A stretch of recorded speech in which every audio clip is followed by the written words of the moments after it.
Vote বড় বালাই দিদি, দিদি আর মোদির কাছে ভোট বড় বালাই। বাংলার মুখ্যমন্ত্রী এখন আরেকটা নতুন চাল শুরু করেছে, নির্বাচনের চাল। সাম্প্রতিক সময়ে বিভিন্ন রাজ্যের বাংলাভাষী পরিযায়ী শ্রমিকদের নানাভাবে হেনস্থা করার অভিযোগ নিয়ে বাংলার রাজনীতির উত্তাপ বেড়েছে। এবার এই বিষয়ে সরব হলেন প্রদেশ কংগ্রেসের প্রাক্তন সভাপতি অধীর রঞ্জন চৌধুরী। এর পাশাপাশি রাজ্য সরকার এবং কেন্দ্র সরকারকে একাধিক সুরে আক্রমণ করে তিনি বলেন, দিদি আর মোদির কাছে ভোট বড় বালাই। বাংলার মুখ্যমন্ত্রী এখন আরেকটা নতুন চাল শুরু করেছে, নির্বাচনের চাল। সেটা কি? সেটা হচ্ছে উনি বাঙালি যারা বাইরে কাজ করেন তাদের জন্য নাকি উনি খুব দুশ্চিন্তা করছেন, তাদের ভালো মন্দ নিয়ে খুব চিন্তা করে তিনি এবার এখানটায় মিছিল করবেন। এবং সেই মিছিলটা বিধানসভা নির্বাচনের আগেই তিনি সেই মিছিল করতে চাইছেন। আমার প্রশ্ন হচ্ছে যে এই পরিযায়ী শ্রমিক এই বাংলায় কতজন আছে? বাংলার পশ্চিমবঙ্গ সরকারের কথা বলতে হবে। এই পরিযায়ী শ্রমিকের দৌলতে পশ্চিমবঙ্গ সরকার বছরে কত টাকা রোজগার করে তার ব্যাখ্যা দিতে হবে। কেন কথাটা বলছি? আজকে বাংলার যে অর্থনীতি, সেই অর্থনীতির একটা বিরাট অংশ শুধুমাত্র পরিযায়ী শ্রমিকদের দৌলতে অর্জন করে থাকে পশ্চিমবঙ্গ সরকার। বাইরের রাজ্যে তারা রোজগার করে, বাইরের দেশে তারা রোজগার করে, সেই টাকা তারা সংসার খরচের জন্য পাঠায়, টাকা প্রেরণ করে, যাকে বলা হয় রেমিট্যান্সেস। সেখান থেকে রাজ্য সরকারের রোজগার হয়, সেই টাকার আদান প্রদান চলে রাজ্যে রাজ্যে, সেখান থেকে বাজার চলে, সেখানে কেনাকাটা বাড়ে, সেখানে বাণিজ্য চলে।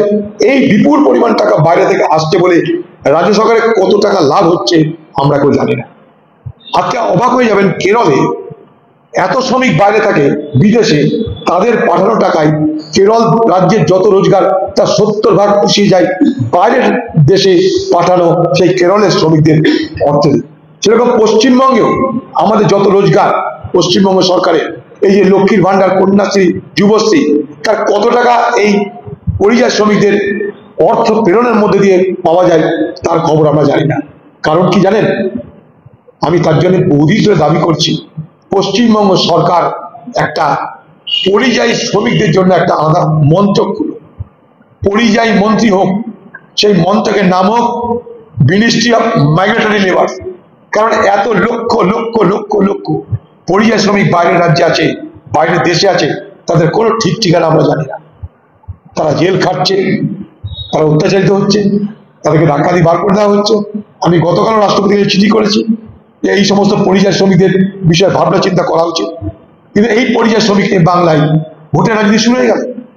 এতদিন দিদির মনে থাকলো না পরিযায়ী শ্রমিক কথা। এই কোভিডের সময় জানেন, করোনা এক্সপ্রেস বলে এই বাংলায় ট্রেন ঢুকতে দেওয়া হয়নি, সেই ট্রেনে কিন্তু পরিযায়ী শ্রমিকরা আসছিল। তুমি মামাটি মানুষের সরকার বলে দাবি করো, আর বাংলার পরিযায়ী শ্রমিকরা বাইরে থেকে যখন আসছে ট্রেনে করে, সেই ট্রেন জোগাড় করতে আমি নিজে রেলমন্ত্রীর কাছে বলেছিলাম আমি রেল দপ্তরের সামনে অবস্থান করবো, ট্রেন দাও। 50টা প্রথমে ট্রেন দেওয়া হয়েছিল, এবং কেরল থেকে প্রথম যে ট্রেনটা বাংলায় নিয়ে আসার কথা ছিল, মুখ্যমন্ত্রী মমতা ব্যানার্জি তার বিরোধিতা করলো। কি বললো? করোনা এক্সপ্রেস আমি ঢুকতে দেবো না। পরিযায়ী শ্রমিকদের করোনা হয়েছে এই অপবাদে আপনি তাদেরকে বাংলায় ঢুকতে দিলেন না। সেই বাংলার মুখ্যমন্ত্রী আজ পরিযায়ী শ্রমিকদের জন্য আপনার কুমিরের অস্ত্র বার হচ্ছে, তাই তো? কারণ ভোট এসছে, মোদিজি আসবে ভোট করতে, বলবে বাংলাদেশি কোথায়, ধরো আর মারো। আর দিদি বলবে আমি কেন আছি, আমি কি করতে আছি, যত বাঙালি সব তোমরা আমার কাছে এসো, আমার জন্য ভোট করবে। এই তো গল্প। মোদি আর দিদির মধ্যে আবার সেই ভোটের অঙ্ক শুরু হয়ে গেল এই পরিযায়ী শ্রমিকের সামনে রেখে। কিন্তু পরিযায়ী শ্রমিকরা কারা? সরকারের কাছে তথ্য নেই, পরিসংখ্যান নেই। তারা কোথায় সরকার জানে না, তারা কিভাবে আছে সরকার জানে না, তাদের জন্য কোনো সুরক্ষার ব্যবস্থা সরকার করে না। আপনি কেন উড়িষ্যার মুখ্যমন্ত্রীর কথা বলছেন না? সেও মুখ্যমন্ত্রী, আপনিও মুখ্যমন্ত্রী। আপনি কেন মহারাষ্ট্রের মুখ্যমন্ত্রীর কথা বলছেন না? সেও মুখ্যমন্ত্রী, আপনিও মুখ্যমন্ত্রী। আপনি তো প্রধানমন্ত্রীর সাথে দেখা করেন, আপনি তো অমিত শাহের সঙ্গে দেখা করেন।